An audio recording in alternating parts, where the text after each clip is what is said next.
네, 오늘 하나님 말씀 에스겔 11장 14절부터 16절 말씀 함께 보시겠습니다. 에스겔 11장 14절부터 16절까지 말씀입니다. 오늘 이 말씀 제가 봉독하도록 하겠습니다. 에스겔 11장 14절부터 16절 말씀입니다. 여호와의 말씀이 내게 임하여 이르시되, 인자야, 예루살렘 주민이 내 형제 곧 내 형제와 친척과 온 이스라엘 족속을 향하여 이르기를, 너희는 여호와에게서 멀리 떠나라. 이 땅은 우리에게 주어 기업이 되게 하신 것이라 하였나니, 그런즉 너는 말하기를, 주 여호와의 말씀에 내가 비록 그들을 멀리 이방인 가운데로 쫓아내어 여러 나라에 흩었으나 그들이 도달한 나라들에서 내가 잠깐 그들에게 성소가 되리라 하셨다 하고. 성도 여러분, 평안하십니까? 네, 오늘도 이 시간 또 하나님께 드리는 이 예배의 시간에 함께 하신 모든 분들 환영합니다. 특별히 우리 귀한 우리 성도님들 아름다운 찬양을 하나님께 드리셨습니다. 오늘 아름다운 화음으로 우리에게 귀한 찬양을 들려주셨는데, 이 찬양의 또 가사가 우리 마음속에 참 인상이 깊죠. 우리 생애에 있는 모든 슬픔과 아픔들, 또 그 그리스도께서 우리에게 주신 사랑으로 모두 이겨낼 수 있는 그러한 성도님들 되시기를 기도합니다. 오늘의 배경이 되는 이야기는 기원전 597년 이야기입니다. 아주 오래전, 지금으로부터 약 2600년 넘은 그때 이야기인데, 그때 어떤 일이 있었냐면 그 당시 세계 최강대국이라고 불리던 아시리아라고 하는 나라를 바벨론이 이미 점령했고, 그 바벨론이 예루살렘에 이제 2차 침공했을 때입니다. 여러분, 2차 침공이었다는 말은 그 전에 뭐가 있었다는 거죠? 1차 침공이 있었다는 거죠. 네, 그래서 오늘 이 일이 있기 전에 2차 침공이 있기 7년 8년 전에 이 느부갓네살이라고 하는 이 바벨론의 유명한 왕이 예루살렘을 포위하고 예루살렘을 이제 거의 폐허로 만들었습니다. 그리고 예루살렘에 있는 이 성전, 그 귀한 기물들을 이제 가지고 자기가 믿는 그 우상숭배 신당에 이제 갖다 놓았어요. 근데 바벨론이 이제 거기서 만족하지 않고 더 예루살렘을 더 폐허로 만들기 위해서 2차 공격도 이제 다시 온 것입니다. 1차 침공 때와 마찬가지로 이 느부갓네살은 엄청난 병력을 앞세워서 예루살렘을 하루아침에 정말 쑥대밭으로 만들었는데요. 그리고 그 예루살렘을 쑥대밭으로 만들고 이제 포로로 어떠한 사람들을 데려가게 됩니다. 8년 전에 1차 침공이 있었을 때에도 우리가 아는 다니엘과 그 친구들을 포로로 데려갔었는데, 이제 2차 공격 때에도 유대의 백성들을 이제 포로로 잡아갔던 거예요. 그리고 그 2차 침공 때 이 느부갓네살에게 포로로 잡혀갔던 한 제사장이 있었는데, 그 제사장의 이름이 이 부시아의 아들 에스겔이라고 하는 사람인 것입니다. 근데 포로로 잡혀가서도 이 다니엘과 그 친구들은 이 왕궁 생활하면서 어느 정도 좀 괜찮은 생활을 보냈던 반면에 이 에스겔은 일반 백성들 사이에서 생활했어요. 그 일반 포로로 잡혀갔던 그냥 일반 백성들 사이에서 생활했다고 한다면, 여러분, 이 에스겔의 생활이 편했겠습니까? 어려웠겠습니까? 한 명의 포로로 그냥 잡혀가는 거예요. 다니엘처럼 왕궁에 있었던 게 아니고요, 그냥 어떤 난민 생활을 하는 것입니다. 포로의 생활을 하는 것입니다. 노예 생활 비슷하게 하는 것이죠. 그리고 그렇게 생활하는 중에 하나님께서 에스겔에게 한 이상을 보여주시고, 백성들에게, 에스겔아, 내가 너에게 오늘 전한 말씀을 이제 너희 백성들에게 전해라 하시면서 그를 선지자로 불러주신 것입니다. 그리고 그 선지자로 부름받아서 하나님 말씀을 전하는 중에 그 한마디가 오늘 우리가 읽었던 에스겔 11장에 있는 말씀인데요. 여러분, 한번 생각해 보시죠. 여러분, 나라가 망하고 또 그 망한 것도 모자라서 나의 나라를 망하게 한 그 바벨론의 포로로 잡혀가는 이 유대인들, 에스겔의 심정이 어땠을까요, 여러분?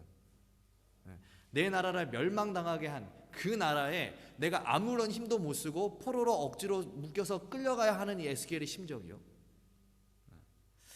또 여러분, 그 에스겔의 직업이 뭐였다라고 말씀드렸죠? 한 제사장이었다 그랬죠. 예. 근데 여러분, 제사장에게, 당시 제사장들에게 가장 소중한 물건이 무엇이었을까요? 제사장에게 가장 소중한 물건, 예. 뭐였을 것 같습니까? 법궤. 예. 맞아요. 법궤인데, 예. 법궤인데 이 당시에 그 하나님께서 예레미야에게 은혜를 주셔가지고 이 예루살렘 성전이 멸망당했을 때요, 예레미야가 그 법궤와 그 돌판을 가지고 나왔다 그랬어요. 예. 그러니까 그 법궤는 사실 빼앗기지 않았어요. 그런데 그 외에 나머지 다 뺏긴 것입니다. 향단, 진설병, 떡, 여러 가지 금으로 만든 그 모든 그것들이요, 이 다윗과 솔로몬 시대에 만들어 놨던 그런 많은 정말 화려하고 찬란한 그 성전의 기물들, 제사장에게는 자기 목숨과도 같은 그 성전의 기물들을 이제 뭐 한 거예요? 빼앗겨 버린 것입니다. 그런데 이 성전의 기물들을 이 사람들이 빼앗아 가지고 우상을 숭배하는 산당에 갖다 놨어요. 그 나라에 내가 아무런 힘도 못 쓰고, 이렇게 우상 숭배하는 나라에 이 제사장을 아무런 힘도 못 쓰고 이렇게 끌려가는 것입니다. 여러분, 가장 소중한 것을 빼앗겼을 때 마음 어떻게 했어요? 너무나 아프지 않았겠습니까? 예전에 저희 집에서, 저희 시골 집에 동물들이 참 많았습니다. 개도 있었고, 소도 있었고, 염소도 있었고, 닭도 있었는데, 근데 그 중에 한 동물, 좀 특이한 동물을 키웠는데 뭐였냐면 칠면조였어요. 여러분, 칠면조 아시죠? 네. 칠면조를 키웠습니다. 근데 칠면조가 좀 특이하잖아요. 그냥 흔히 볼 수 없는 그 동물이기 때문에 제가 칠면조를 상당히 아꼈습니다. 아주 칠면조를 제가 사랑하듯이 이렇게 잘 키웠어요. 네. 그런데 어느 순간 저희 가족 모임에 백숙이 올라왔는데, 네, 그 백숙이 올라왔는데 느낌이 불안한 거예요. 백숙이 올라왔네? 근데 그 백숙이 커요. 또 느낌이 불안한 거예요. 그 백숙을 보는 순간 이제 칠면조 키우는 그 우리로 가서 봤더니 제가 사랑하던 칠면조가 없는 것입니다. 내가 사랑하는 그 칠면조가 없어요. 마음이 어땠을까요? 그 백숙 제가 좋아하는데 먹지를 못하겠는 거예요, 제가. 네. 이처럼 내가 사랑하는 것들이 사라지는 경험, 빼앗기는 경험, 내 삶 속에서 지워지는 경험은요, 사실 굉장히 힘들죠. 우리의 마음을 아프게 합니다. 아마 이 에스겔에게도요, 이러한 마음이지 않았을까라는 생각을 해봐요. 마음이 찢어지고 아마 내가 살아 있어도 사는 것 같지 않은 것 같은 그런 느낌을 받았을 거예요. 이 모욕과 수치, 이것은 에스겔, 이 선지자, 이 제사장, 하나님을 섬기는 이 제사장의 마음에 영원히 씻을 수 없는 것입니다. 근데 중요한 것은 이런 슬픔과 아픔 속에 있는 에스겔과 그 포로로 잡혀간 유대인들에게 더 큰 어떤 한 가지 이 말이 들려오는 거예요. 이 유대 백성들을 더 슬프게 하는 한 가지가 있었어요. 그것이 무엇이냐면 15절의 말씀이에요. 15절 말씀 제가 다시 읽어볼게요. 인자야, 예루살렘 주민이 내 형제 곧 내 형제와 친척과 온 이스라엘 족속을 향하여 이르기를 너희는 여호와에게서 멀리 떠나라. 이 땅은 우리에게 주어 기업이 되게 하신 것이라 하였나니. 느부갓네살의 공격 때 이제 포로로 잡혀간 사람도 있었고요, 포로로 잡혀가지 않은 사람도 있었는데, 이 포로로 잡혀가지 않았던 이 예루살렘 주민들이요, 이 예루살렘 주민들이 포로로 잡혀간 이 이스라엘 백성들, 유대 백성들한테 뭐라고 했냐면 너희는 여호와에게서 멀리 떠나라. 이 땅은 하나님께서 우리에게 기업으로 주신 것이다 그랬어요. 여러분, 이것이 무슨 말이냐면 우리는 의인이어서 하나님께서 포로로 잡혀가게 해주지 않으셨다. 근데 너희 죄가 너무 많아가지고 너희가 저주받아서 이렇게 포로로 잡혀가게 된 것이다. 그러니 너희는 죄인이니 이제 하나님을 멀리 떠나라. 하나님께서 이 예루살렘 땅은 포로로 잡혀가지 않은 우리에게 주신 것이니까 너희는 이 땅에 발도 들일 생각하지 마라. 하나님을 떠나라. 신앙조차 하지 마라. 하나님 믿지도 말라. 이렇게 얘기하는 거예요. 누가요? 그 같은 민족의 사람들이요, 포로로 잡혀가지 않은 사람들이 포로로 잡혀간 사람들을 두고 그렇게 얘기를 했다는 거예요. 여러분, 하루아침에 포로가 되는 것도 포로로 끌려가는 것도 서러운데 그것도 모자라서 이 동포들마저 같은 민족마저 자신들을 저주하고 비난하고 조롱하는 것입니다.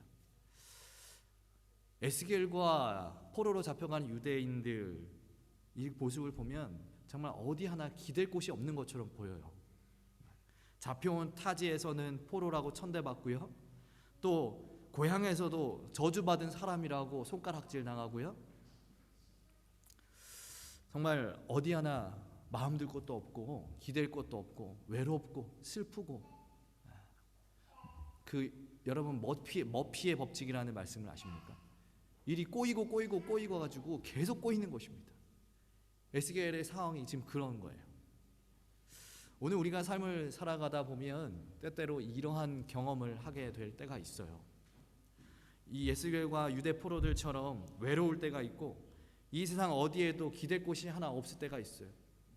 친구도 기대지도 못하고 또 우리 함께 신앙하는 교우도 우리 교회 성도님들도 또 내 마음을 몰라줄 때가 있고 또 심지어는 내 가족들조차도 내 마음을 몰라줄 때도 있어요.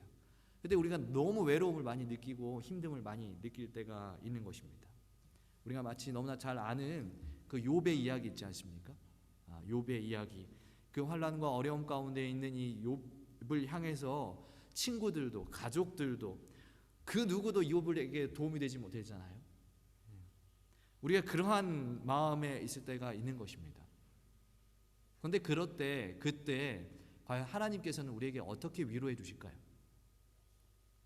하나님은 우리에게 어떻게 위로해 주실까요? 세상에 그 누구도 나의 친구가 되지 못할 때 하나님은 어떻게 나에게 친구가 되어 주실까요? 어떠한 모습으로 우리에게 다가오실까요? 오늘 본문 말씀 16절의 말씀입니다. 그런즉 너는 말하기를 주 여호와의 말씀에 내가 비록 그들을 멀리 이방인 가운데로 쫓아내어 여러 나라에 흩었으나 그들이 도달한 나라들에서 내가 잠깐 그들에게 성소가 되리라 하셨다 하고, 지금 에스겔 세상 어디에도 기댈 것 없고 마음은 찢어지고 상황을 어디에 봐도 희망이라고 하는 것이 보이지 않는 이 난관에 부딪힌 이 에스겔에게 주신 하나님의 말씀, 포로로 끌려가고 있는 유대 백성들에게 주신 하나님의 말씀이 바로 16절의 말씀이에요. 그 16절의 말씀, 내가 비록 그들을 멀리 이방인 가운데로 쫓아내어 여러 나라에 흩었으나 그들이 도달한 나라들에서 내가 그들에게 뭐가 되게 해주겠다고요? 뭐가 되겠다고요? 성소가 되리라. 여러분, 성소가 되리라 말씀하셨습니다. 성소. 하나님께서 이 처참한 상황에 놓인 이 백성들에게 성소가 되겠다고 말씀하셨습니다. 위로가 필요한 백성들에게, 힘과 용기가 필요한 백성들에게 하나님께서 그들을 위로하시면서 그들의 친구가 되어주시면서 말씀하시기를 내가 너희의 성소가 되어주겠다 말씀하셨어요. 여러분, 성소가 가진 의미가 무엇인가? 과연 하나님께서 그들에게 성소가 되어주시겠다 하시면서 위로하시고 친구가 되어주셨는데 과연 그 성소라고 하는 그 한마디 속에 우리에게 담겨진, 우리에게 전해지는 교훈과 가르침은 무엇인가? 우리는 이 한마디에 어떠한 위로를 받을 것인가? 오늘 우리가 함께 나누어야 할 주제인 것입니다. 성소가 되시겠다라고 하는 이 말씀의 의미를 알기 위해서 우리가 먼저 성소가 어떤 곳인지 알아야 하겠죠. 여러분, 성소는 어떤 곳이었습니까? 어떤 곳입니까? 성소. 거룩한 곳입니다. 네, 말 그대로 성소는 거룩한 곳입니다. 그런데 그 성소가 거룩한 이유는 무엇이죠? 성소가 거룩한 이유는 그 성소에 누가 계시기 때문이에요?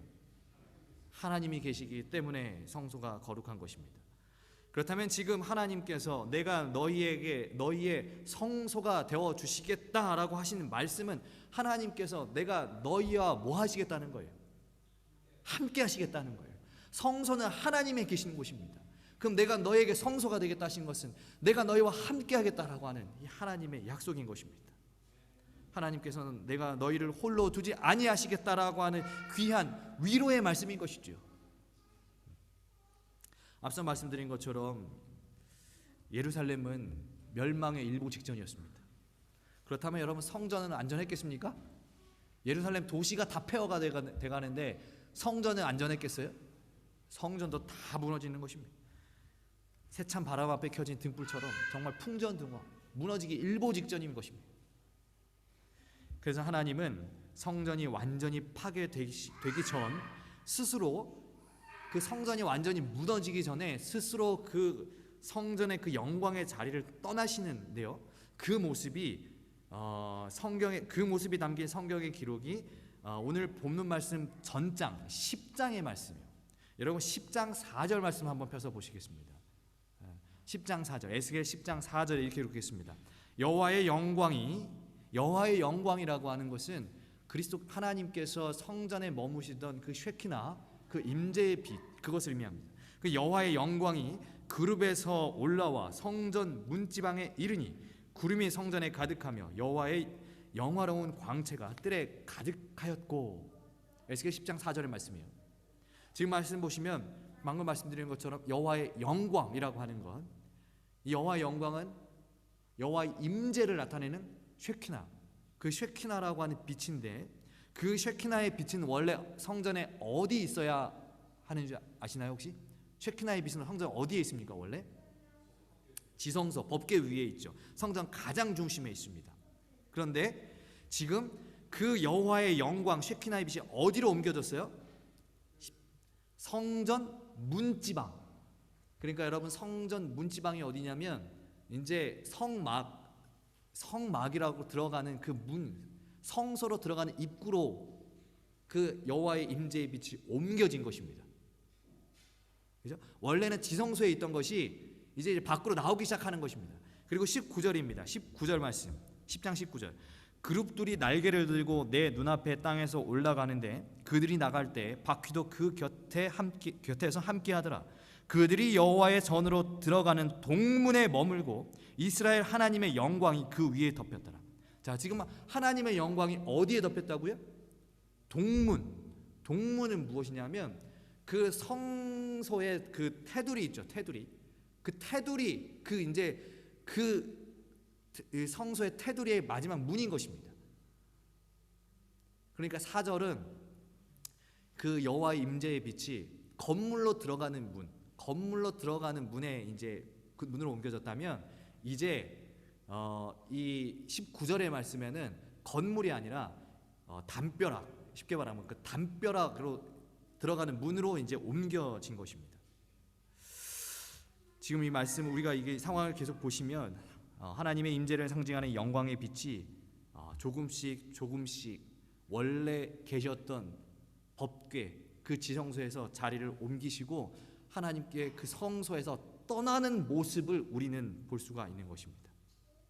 이것이 의미하는 바는 하나님께서 이제 그 자리를, 예루살렘 그 자리를 떠나시고 계시는 거예요.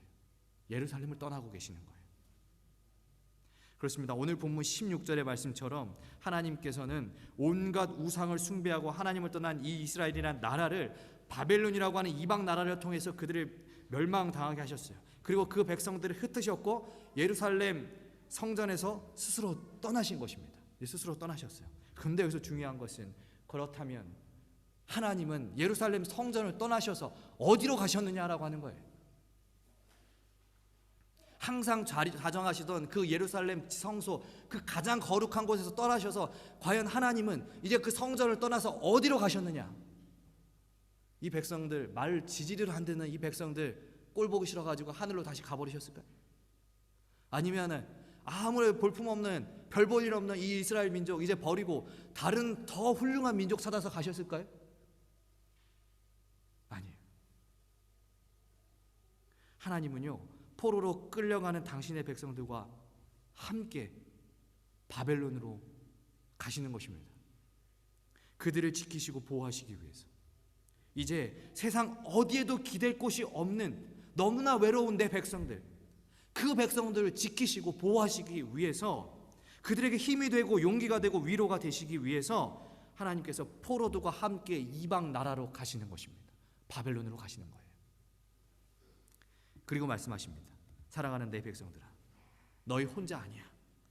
비록 내가 너희의 죄로 인하여 너희를 잠시 흩어지게 했지만, 그 허락했지만, 너희 동족들도 너희를 버렸지만 나는 너희를 절대 버리지 않아. 내가 언제나 함께 할 거야.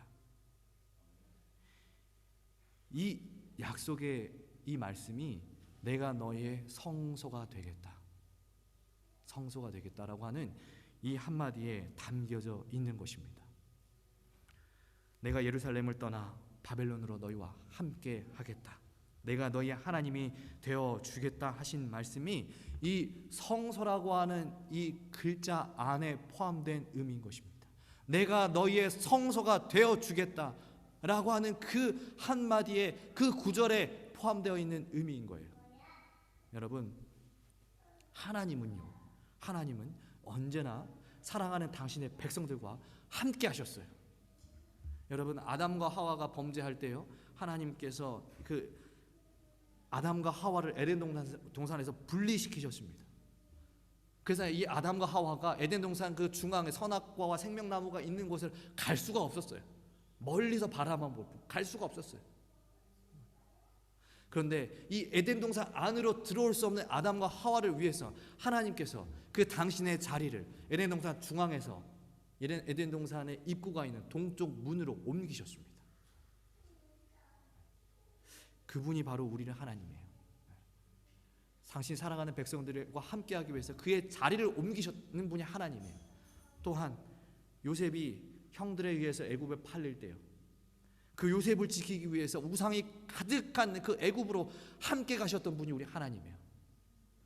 또한 2000년 전에요, 죄에 포로된 이 백성들을 지키시고 보호하시고 구원하시기 위해서 이 땅에 예수라고 하는 이름을 가지고 오신 분이 우리의 하나님인 것입니다. 임마누엘이라고 하는 이름을 가지시고 오신 그 예수 그리스도, 그 예수님, 우리와 함께 하시기 위해서 오신 예수님이요, 우리의 하나님인 거예요. 우리 하나님은요, 언제나 우리와 함께 하시기를 즐겨하시고, 힘들고 어려움과 지쳐있는, 낭망에 빠져있는 그 백성들과 함께 하시는 분이 우리 하나님임을 우리가 잊지 않게 되기를 간절히 소망합니다.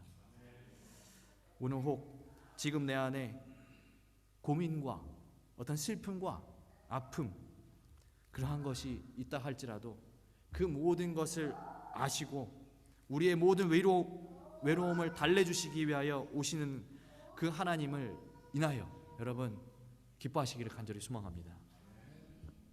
세상의 친구들도, 하늘 향해 전진하는 믿음의 형제들도, 그리고 사랑하는 나의 가족들도 알지 못하는 나의 외로움과 아픔, 하나님은 다 아십니다. 그리고 우리를 보호하시기 위해서 내가 너와 함께 할 거야 말씀하십니다. 엘렌 화이트 자서전 439페이지, 힘들고 외로움에 빠져있는 당신의 사랑하는 하나님의 백성들에게 이러한 용기의 말씀을 증거합니다. 형제들아, 그대 앞에 있는 괴로움을 인하여 낙심하지 말라. 예수님께서 그대와 함께 계실 것이며 길을 예비하기 위하여 성령을 통해 우리 앞서 그곳에 가실 것이다. 그분은 모든 비상사태에 그대의 조력자가 되실 것이다. 이 말씀이 우리의 유일한 위로와 소망이 되기를 간절히 기도합니다. 하나님이 함께 하신다는 그 위대한 진리가 오늘 우리에게 유일한 안식이 되기를 소망합니다. 이처럼 위로와 용기와 힘이 필요했던 이스라엘 백성, 이 에스겔과 포로된 유다 백성들에게 하나님은 성소라고 하는 이 한마디를 주시면서 내가 너희와 함께 하실 것임을 분명히 약속하셨습니다. 그런데 성소가 되어 주시겠다라고 하는 이 말씀의 의미는 사실 여기서 맞추지 않고 더 우리가 한 가지 더 알아야 할 귀한 교훈과 가르침이 있는데요. 만약에 하나님께서 이 백성들에게 단순히 내가 너희와 함께 할 것이다 라고 하는 것만 가르치시기 원하셨다면, 그것만 알려주시기 원하셨다면, 오늘 과거에 야곱에게 말씀하셨던 것처럼 두려워하지 말라, 내가 너와 함께 할 것이다, 우리가 안교 시간에 나누었던 말씀처럼 그렇게 이야기를 하셨을 거예요. 단순히 내가 너희와 함께 할 것이라는 그 사실만 알려주시기 위하였다면. 그런데 하나님은 이 시간 이 에스겔과 유다 백성들을 위로하시면서 성소라고 하는 특별한 명칭을 쓰셨어요. 성소. 여러분, 성소는 앞서 말씀드렸던 것처럼 하나님께서 우리와 함께 하신다는 사실을 우리가 깨닫는 장소임과 동시에 성소는 우리가 무엇을 하는 곳입니까? 사람들이 무엇 하는 곳이죠? 회개하고 또 성소에서 무엇을 했습니까? 구약의 백성들이 제사. 오늘날 그 제사를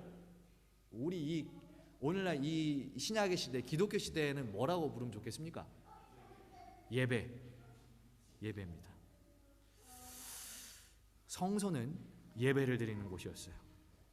하나님께서 포로로 잡혀간 이 백성들에게 성소가 되시겠다, 성소가 되어 주시겠다라고 하는 이 말씀의 또 다른 의미는 너희가 비록 힘들고 어렵고 의지할 곳이 없더라도 너희가 예배를 포기해서는 안 된다라고 하는 말씀을 가르치시는 것입니다. 여러분, 앞서 언급했지만 예루살렘이 멸망한 이유가 무엇입니까? 유다가 멸망한 이유가 무엇이었어요? 이 백성들이 하나님을 떠나서 누구를 섬겼기 때문이에요. 우상을 섬겼기 때문입니다. 우상을 경배하고 예배를 하나님께 예배를 드려야 되는데 우상에게 예배를 드렸기 때문에 하나님께서 바벨론을 사용하셔가지고 이 예루살렘이 멸망하는 것을 허락하셨어요.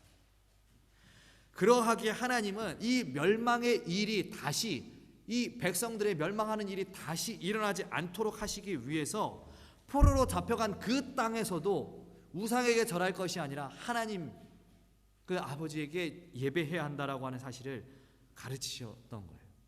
여러분, 특별히 이 바벨론 땅이 어떤 땅입니까? 우상의 성지입니다. 여러분, 우상의 성지. 모든 것이 다 우상이에요. 그리고 거기서 이 백성들은 어쩜 이렇게 당당하게 살 수 있는 민족이 아니고 포로로 잡혀왔기 때문에 약간 좀 속된 말로 쭈구리예요. 쭈구리. 예? 항상 숨어서 지내야 돼요. 당당하게 하나님께 예배를 드리기는커녕 다니엘과 그 친구들이 요구받았던 것처럼 강제로 우상에게 절해야 하는 그런 어려움 속에 놓인 백성들이란 말이에요. 예배가 무너지기 너무나 쉬운 것이에요. 또한 이 구약의 예배는, 이 구약 시대의 예배는 성전 중심의 예배였습니다. 성소 중심의 예배였어요. 그래서 예루살렘 성전이 지금 무너졌잖아요. 그리고 또한 예루살렘에서 이 백성들이 강제로 이주되어 이방 땅에 잡혀왔잖아요. 그래서 자칫 잘못하면 이 백성들이 예배에 대한 중요성과 그 당연함을 잊어버리기가 너무 쉬운 것입니다. 그래서 하나님은 너희 비록 힘들고 어렵더라도 이 예배를 소홀히 해서는 안 된다 가르치시는 것입니다. 너희가 예루살렘에 살지 못한다고 해서 예배를 드릴 수 없는 게 아니다. 내가 너희와 함께 이제 이 이방 땅으로 함께 가고 있으니 너희가 있는 그 자리에서도 예배를 드릴 수 있으니 다른 이유를 뒤로 하고 예배 드리는 것에 충실해야 한다. 이것을 가르치시기 위해서 성소라고 하는 아주 특별한 명칭을 사용하셨다라고 하는 것입니다.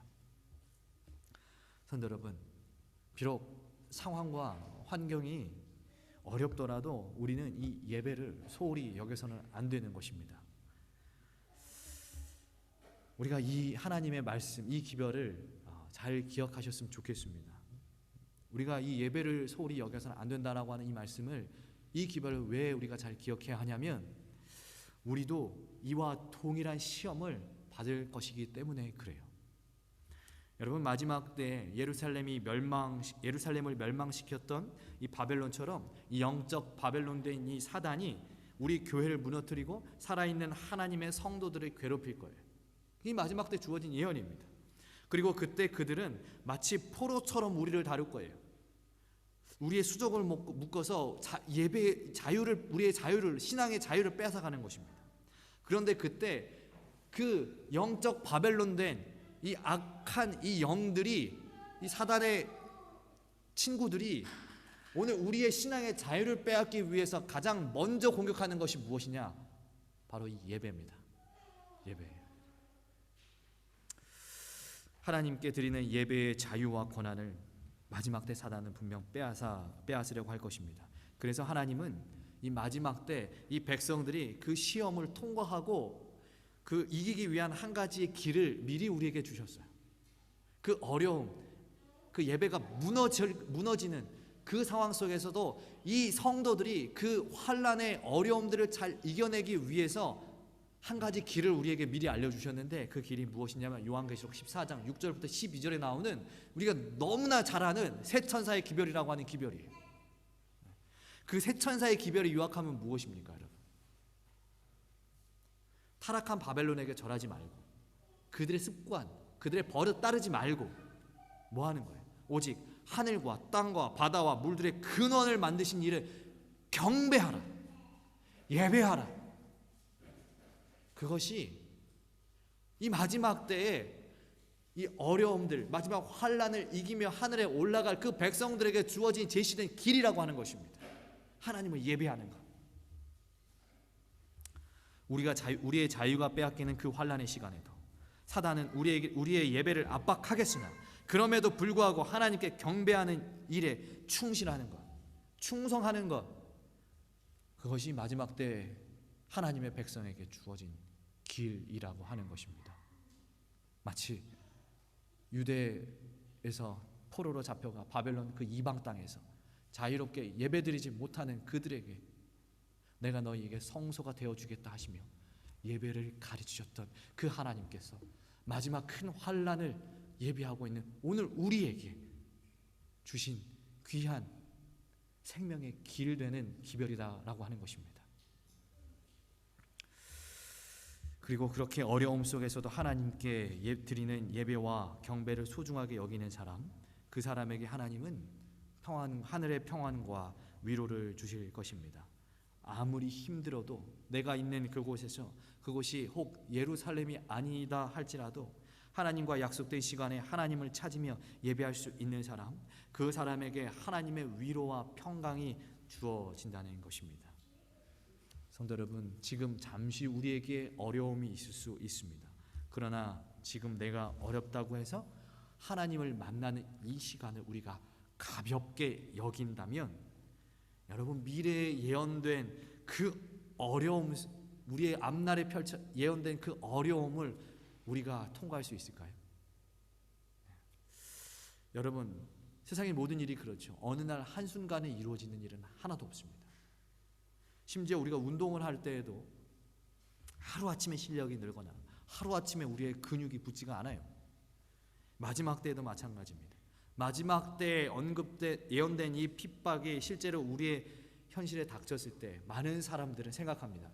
그때 되면, 일요일혁명 내려지면, 이 사단이 우리 예배에 핍박하면, 우리가 정말 누가 봐도 알만한 그 사인이 보여지면, 그때 내가 잘 믿으면 되겠지 라고 생각하는 재림교인들, 그리스도인들이 굉장히 많은데요, 절대 그 역사 일어나지 않을 것입니다. 지금부터 준비되지 않은 사람은 그때도 준비할 수 없어요. 그 어려움을 이겨낼 수가 없습니다. 그때가 되면, 마지막 때가 되면 하루아침에 우리의 막 영적인 능력이 늘어나고 우리의 영적인 힘이 막 증가되어서 막 그 시험들을 이길 수 있을 거라고 생각하지만, 그렇게 생각하는 것은 너무나 큰 욕심이고 교만인 것입니다. 마지막 때에 우리를 버티게 하는 힘은 지금부터 참 하나님을 경배하고 참 하나님께 예배를 드리며 그분과 함께 하는 것을 지금부터 즐겨 할 때, 그렇게 하루하루 이틀 그렇게 우리의 영적인 힘을 키워 나갈 때 그 마지막을 견딜 수 있는 힘이 있다라고 하는 것입니다. 우리가 이 사실을 기억하고 지금 우리에게 주어진 이 예배에 충실되는 백성들이 되기를 간절히 소망합니다. 오늘 이 시간에 하나님께서 위로가 필요하고 용기가 필요한 이 백성들에게 내가 너희의 성소가 되어 주겠다라고 하신 이 말씀을 보았는데, 이 말씀 통해서 우리가 깨달은 것은 하나님을 언제나 우리를 보호하시고 지키심을 깨달았습니다. 그리고 하나님께서 그 예배의 소중함을 알려주시는 것을 살펴보았는데요, 이 모든 말씀을 하신 후에 하나님께서는 마지막으로 말씀을 마무리하시면서 이렇게 말씀을 하셨습니다. 20절의 말씀입니다. 11장 20절입니다. 내 율례를 따르며 내 규례를 지켜 행하게 하리니 그들은 내 백성이 되고 나는 그들의 하나님이 되리라. 그들은 내 백성이 되고 나는 그들의 하나님이 되리라. 여러분, 오늘의 말씀, 우리의 경배를 받으시기에 합당하신 그 하나님께서 우리를 보호하시면서 마지막 간절히 외치시는 한마디 말씀입니다. 너희는 내 백성이 되고 나는 너희의 하나님이 되어주겠다. 성소에 담겨진 이 한마디, 하나님의 백성이 되어가는 이 이야기를 우리 모두 기억하시면서 비록 힘들고 어려운 세상이지만 이 말씀으로 힘을 얻으시는 모든 성도님들에게 바라며 말씀 마칩니다.